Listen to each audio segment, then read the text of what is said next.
बिस्मिल्लाहिर्रहमानिर्रहीम अस्सलाम वालेकुम। Welcome to my YouTube channel big secret dreams.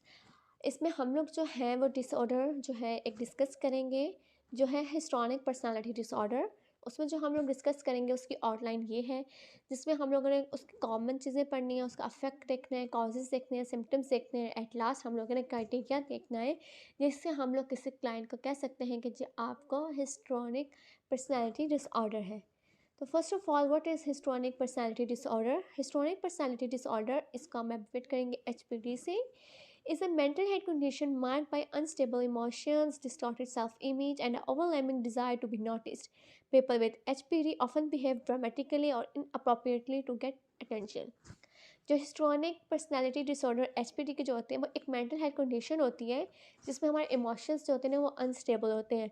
हमारा ओवरवेलमिंग होता है, हम लोग चाहते हैं हम नोटिस करें, हमें जो है ना लोग वो नोटिस करें, लाइक अटेंशन सीकर टाइप के होते हैं कि उनको हर वक्त लोगों की नज़रों में आना पसंद होता है। और ये बहुत ज़्यादा ड्रामेटिक टाइप के होते हैं कि जैसे आप ड्रामे देखते हो ना, तो ये लोग हर वक्त ड्रामा करना पसंद करते हैं और ये लोग कुछ भी हरकत कर सकते हैं अटेंशन को गेन करने के लिए। HPD is a mental health condition marked by intense, unstable emotions and a distorted self image. The word histrionic means dramatic or theatrical. जो वर्ड हिस्टोनिक है ना, इसका मतलब है ड्रामेटिक, ड्रामा करना। People with histrionic personality disorder often don't realise their behaviour and way of thinking may be problematic. जो लोग histrionic personality disorder से सफ़र कर रहे होते हैं ना, उनको नहीं रियलाइज़ होता कि जो उनका बिहेवियर है, उनका वे ऑफ थिंकिंग है ना, वो प्रॉब्लमेटिक हो सकता है, कि कोई भी प्रॉब्लम कर रहा है वो, ठीक है ना, उनको नहीं मालूम होता। Common histrionic personality disorder is a relatively rare. Researchers estimate about 1% of people have the condition. Researches के अकॉर्डिंगली जो HPD है ना वो बहुत ज़्यादा रेयर है, 1% होता है लोगों के अंदर, ज़्यादा नहीं है ये। सिम्टम्स क्या है इसके? सिम्टम्स का क्राइटेरिया थोड़ा सेम ही होता है, ठीक है ना। तो सिम्टम्स ये है, फील अनएप्रिशिएटेड और depressed when they are not the centre of attention. जब लोग ये सेंटर ऑफ अटेंशन ही ना होते तो ये अपने आप को जो है ना डिप्रेस महसूस करते हैं, बिकॉज इनको हर वक्त जो होता है ना टेंशन में रहना पसंद होता है, कि हर लोग हर वक्त किसी न किसी की नज़र में रहे। और जब ऐसा नहीं ना होता तो they can feel depressed, have rapidly shifting and shallow emotions, के अपने जो इमोशंस हैं ना वो बहुत जल्दी रैपिडली हो जाते हैं। Be dramatic and extremely exposedly expressive even to the point of embarrassing friends and family in a public. ये इतने ज़्यादा ड्रामेटिक हो जाते हैं और अपने जो इमोशंस हैं उनको एक्सप्रेस इस एक्सट्रीमली वे पे करते हैं कि उनकी जो फैमिली और फ्रेंड्स होते हैं ना वो भी एम्बेरस हो जाते हैं पब्लिक प्लेस में।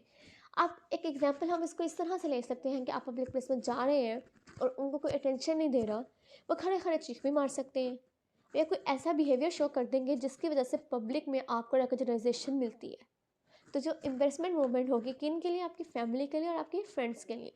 वी परसिस्टेंटली चार्मिंग एंड फ्लर्टियस, ये लोग चार्मिंग, अपने आप को चार्मिंग शो करवाते हैं और फ्लर्टी होते हैं, फ्लर्ट करना पसंद करते हैं। Be overly concern with your physical appearance, इनको फिजिकली अपीयरेंस के ऊपर बहुत ज़्यादा कंसर्न होता है कि इनके कपड़े किस तरह के हैं, उनके कपड़े भी अपीयरेंस भी इस तरह से होने चाहिए कि लोग जो है ना इनको देखने में मजबूर हो जाए।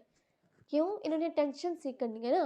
अटेंशन सीख करने के लिए आपके इस तरह के कपड़े होंगे तो अटेंशन सीख करेंगे। हो सकता है पजामा पहन जाए, बड़ा सा कुर्ता पहन जाए, लाइक पजामा ऐसे कि नाइट सूट वाला पजामा हो, बड़ा सा कुर्ता हो, उसके ऊपर टोपी पहन लें, तब अजीब ही कॉम्बिनेशन कर लें कि लोग एक दफ़ा तो मुड़ के देखें, ओ माय गॉड ये किस तरह की ड्रेसिंग की हुई है, लाइक इस तरह का होता है। Use their physical appearance to draw attention to themselves by wearing bright colours clothing और रिवीलिंग क्लॉथिंग। जैसे अभी बताया कि ब्राइट कलर के कपड़े पहन लेंगे या रिवीलिंग क्लॉथिंग पहन लेंगे, इस तरह के फिजिकल अपीयरेंस यूज़ करेंगे अटेंशन के लिए। Speak dramatically and expect strong opinions but with few facts or details to support their opinions। जो कहते हैं कि जो स्पीक है ना ये ड्रामेटिकली तौर पे करते हैं और जो इनके ओपिनियंस होते हैं उनके अंदर डिटेल्स नहीं होती, फैक्ट्स के तरीके से वो बात नहीं करते अपने इमोशंस वगैरह। Have difficulty maintaining relationships often seeming fake in the interactions with others, इनको रिलेशनशिप्स मेंटेन करने में बहुत ज़्यादा डिफ़िकल्टी फेस करनी पड़ती है, ठीक है ना। और उनका मोस्टली जो होते हैं ना वो फेक तरीके से इंटरेक्शन करते हैं लोगों के साथ। Need instant gratification and become board और फ्रस्ट्रेटेड वेरी इजीली, इनको फ़ौरन प्रेस चाहिए होती है और ये बहुत ज़्यादा बोर हो जाते हैं, फ्रस्ट्रेट हो जाते हैं इजीली किसी भी सिचुएशन में होते हुए। कॉन्स्टेंटली सीक रीअश्योरेंस और अप्रूवल, और इनको हर वक्त अप्रूवल की ज़रूरत होती है। अगर इन्होंने खाना बनाया, इनको हर चीज़ की अप्रूवल की ज़रूरत होती है। इन्होंने कपड़े पहने, अप्रूवल की ज़रूरत होगी। कैसे दिख रहे हैं, इनका अप्रूवल की ज़रूरत होगी। मीन्स कि हर वक्त इनकी प्रेज़ हो, इनको पसंद किया जाए, लाइक दिस। अब इसके कॉज क्या है? Genetics. Histrionic personality disorder tends to run in family, so scientist think there may be a genetic link. कहते हैं कि जो एचपीडी है ना, वो फैमिलीज के अंदर रन करता है, तो साइंटिस्ट के हो सकता है कि इनहेरिटेड हो। चाइल्डहुड ट्रॉमा भी हो सकता है। Children may cope with trauma such as the child abuse or the death of a family member that later, as an adult, may be disruptive or problematic in their life and become a part of a personality disorder. हो सकता है कि उन्होंने childhood में कोई ऐसा trauma face किया हो या उसके साथ सिचुएशन के साथ टैकल किया हो, तो जिसकी वजह से उनको हिस्टोनिक पर्सनालिटी डिसऑर्डर हो सकता है, या किसी अब्यूज़ या किसी लव वन की डेथ हो सकती है, किसी भी फैमिली मेम्बर की डेथ हो सकती है, जिसकी वजह से उनको अपनी जो लाइफ के अंदर पर्सनालिटी डिसऑर्डर फेस करना पड़ता है। पेरेंटिंग स्टाइल बहुत ज़्यादा इंपॉर्टेंट करता है, जिसकी वजह से आपको हिस्टोनिक पर्सनालिटी डिसऑर्डर हो जाता है। Children who experience parenting styles that lack boundaries और ओवर इंडल्जमेंट और inconsistent may be more likely to develop histrionic personality disorder. कि जो पेरेंटिंग स्टाइल होता है ना, जिसमें इनकंसिस्टेंसी होती है और बाउंड्रीज जो है ना लैक करी होती है, हो सकता है उनके अंदर हिस्टोनिक पर्सनालिटी डिसऑर्डर आ जाए। In addition, parents who display dramatic, erratic, volatile and inappropriate sexual behaviour put their children at risk for developing this condition. कि हो सकता है जो पेरेंट्स हैं वो ड्रामेटिक तौर पर जो है बिहेवियर शो कर रहे हो, इस तरह का बिहेवियर शो कर रहे हो सकता है उनके अंदर एचपीडी की जो है सिम्टम्स आ जाए। आप यहाँ पे कंटिन्यू हुई है, सिम्टम्स को आप लोग पिक्चर्स के थ्रू देख सकते हैं कि ये क्या कहना चाह रहे हैं कि इनको सेंटर ऑफ अटेंशन चाहिए, ये सिडक्टिव होते हैं। और इसके अलावा इनका पेरेंट्स इस तरह की, जो देखिए इन्होंने पेरेंट्स बनाई हुई है कि अपनी अटेंशन ड्रॉ कर रहे हैं, ड्रामेटिक होते हैं, एग्जैक्चुरेटेड होते हैं। ये सारी चीज़ें इन्होंने ड्रॉ करके बताई हुई हैं। अब इसका डायग्नोसिस, हम इसको कब डायग्नोस कर सकते हैं? Personality continues to evolve throughout child and adolescence development because of his health care providers don't typically diagnose someone with histrionic personality disorder until after the age of 18। 18 age के बाद जो है आप लोग जो हो एचपीडी डायग्नोस कर सकते हैं, उससे पहले नहीं, बिकॉज 18 एज तक आपकी पूरी जो पर्सनैलिटी है वो इवॉल्व हो जाती है।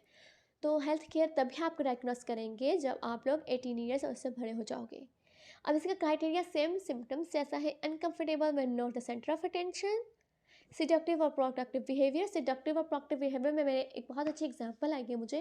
लाइक आप लोग मूवीज़ देखते हो, इंग्लिश मूवीज़ देखते हो, तो आप देखते होंगे कि लाइक अगर उन्होंने किसी की अटेंशन अपनी तरफ करनी हो तो वो ड्रेसिंग ऐसे करती है कि लाइक अपने आप को दिखा देते हैं। मतलब एक लड़की ने लड़के की अटेंशन हासिल करनी है तो उनकी ड्रेसिंग दिखा देते हैं, रेड कलर की लिपस्टिक लगा देते हैं, बाल खोल लेते हैं, इस तरीके से ड्रेसिंग करते हैं कि वो अपनी तरफ जो है अटेंशन कर लेते हैं ना। सीख वो तो एक मूवीज़ में एक क्लिप होता है, वो तो उनका काम होता है ना।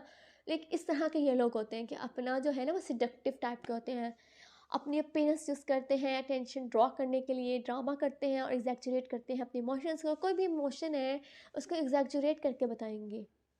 Suggestible, easily influence by others, ये बहुत ज़्यादा इन्फ्लुएंस हो जाते हैं अदर्स से।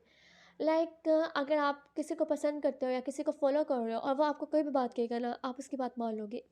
आप नहीं, मीन्स एचपीटी के जो लोग होते हैं ना, क्लाइंट्स, वो बात मान लेंगे, वो इन्फ्लुएंस हो जाते हैं दूसरी पर्सनैलिटी से बहुत जल्दी। Consider relationships more intimate than they are in person and vague speech, इनकी जो स्पीच होती है बहुत ज़्यादा वेक होती है, इनको अपने जो इमोशंस है इस तरीके से प्रेजेंट नहीं करने आते। So that is HPD. और एचपीडी का जो है डिफरेंशियल डायग्नोसिस इंशाल्लाह नेक्स्ट वीडियो में हम लोग इसको डिस्कस करेंगे, फिर आप बताएं, उससे आपको आइडिया होगा। क्योंकि बहुत से डिसऑर्डर्स होते हैं जो दूसरे डिसऑर्डर्स में थोड़े सेम सेम आ जाते हैं, तो हम किस तरीके से इस हिस्ट्रॉनिक को बाकी दूसरे डिसऑर्डर से डिफ्रेंशिएट करते हैं कि भाई हमने बताना कि इसको एचपीडी ही है। ठीक है ना? आपका कोई भी क्वेश्चन है इसके मुतालिक आप कमेंट सेक्शन में बता सकते हैं। अगर आपको ये वीडियो पसंद आई है तो प्लीज़ इसको लाइक करना मत भूलिएगा। Thank you so much. Allah हाफिज़।